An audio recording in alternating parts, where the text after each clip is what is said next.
이 폐암을 이제 상당히 무서운데, 그러면 우리가 이제 뭐 폐암의 증세가 어떠냐, 뭐 이렇게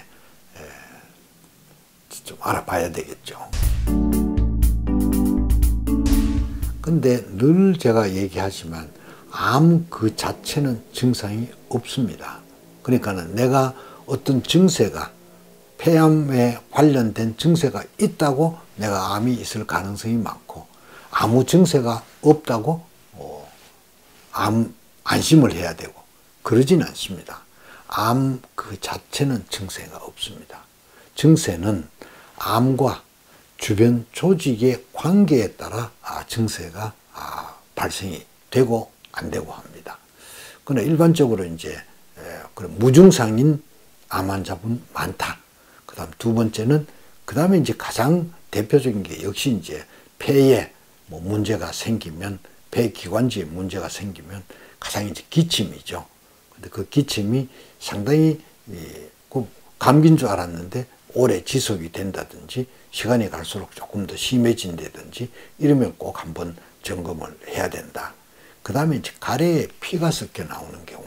근데 주로 이제 그게 뭐 새빨간 피일 수도 있고, 근데 피라고 생각을 하지 안 드는 경우가 있습니다. 이게 꼭 그 녹슬은 같은 그런 녹빛 나는, 쇠가 이렇게 녹이 나면 그런 색의 이제 색깔의 오래된 피가 묻어 나올 수도 있습니다. 그 다음에 이제 하나 이제 흉통입니다. 가슴에 통증이 있는데 폐나 기관지에 문제가 돼서 생긴 거는 호흡하는 하고 상당히 관계가 많습니다. 그래서 숨을 깊이 들으신다든지, 기침을 한다든지, 그 다음에 막 웃는다든지, 이럴 때 이제 흉통이 더 심해지는 경우가 있고요.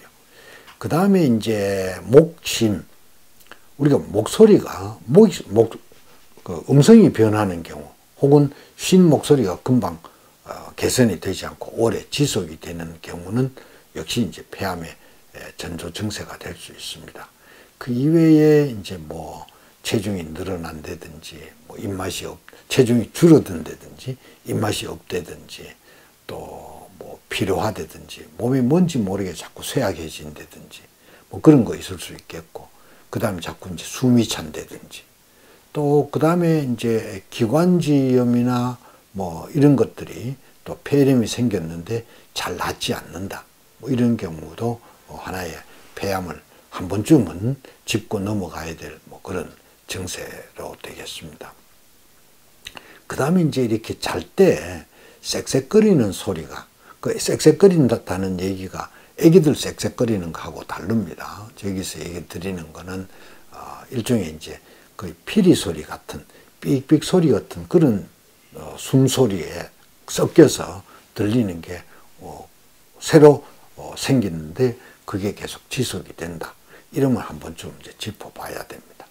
그런데 이게 이제 전이가 돼서 또 나타난 그런 증세들이 있습니다.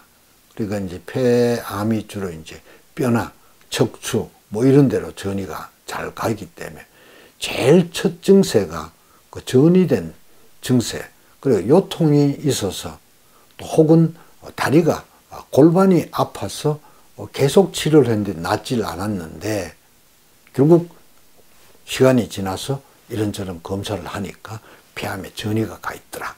이제 그런 경우 꽤 됩니다.